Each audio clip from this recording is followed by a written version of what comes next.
কাপাকাপি শুরু হয়ে গেছে। আজকে আপনাদেরকে দীর্ঘ লম্বা বাঁশের সেতু দিয়ে মোটরসাইকেল পারাপার হওয়ার অভিজ্ঞতা শেয়ার করব।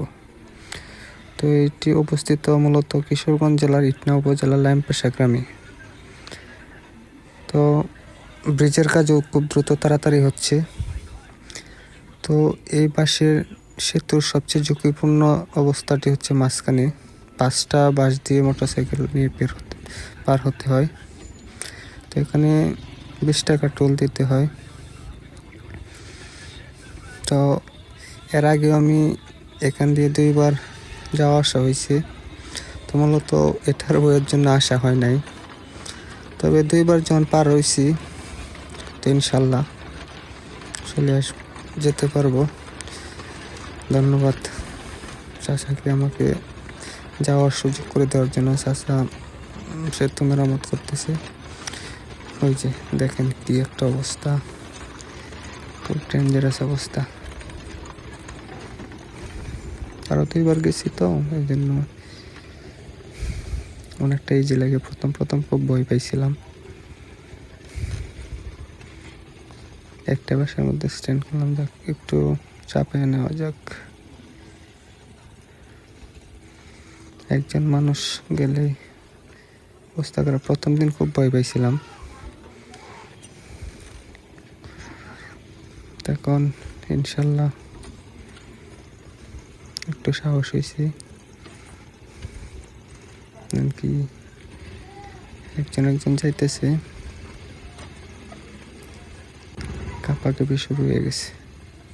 এটা মূলত এখান দিয়ে নৌকা যায়, তো ওই জন্য এটা খোলা রাখা হয়। আলহামদুলিল্লাহ, বিসমিল্লাহ। পিছনের চাকাটা উঠতেছে না, খুব ডেঞ্জারাস একটা জায়গা।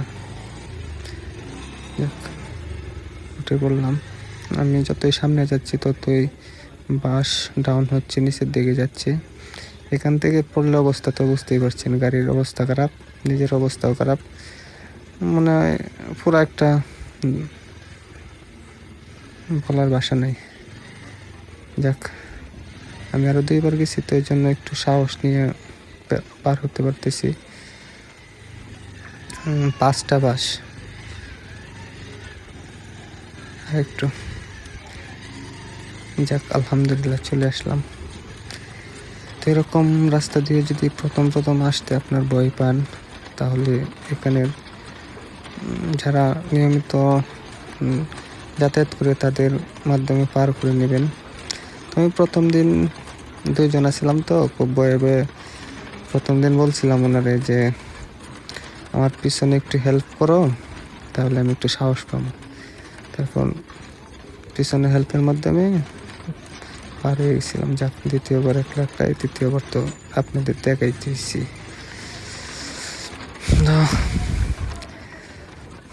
এরকম হাওড়ে চলাচল করতে গেলে কত বিপজ্জনক রাস্তা।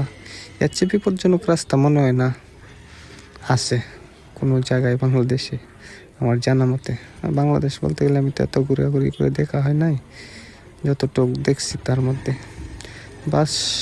বাসের ব্রিজ এত লম্বা হয় আমার দেখাই প্রথম। যাক, ব্রিজের কাজটা খুব তাড়াতাড়ি হচ্ছে। 2 বছর আগে শুধু পাইলিংয়ের কাজ করা হয়েছিল।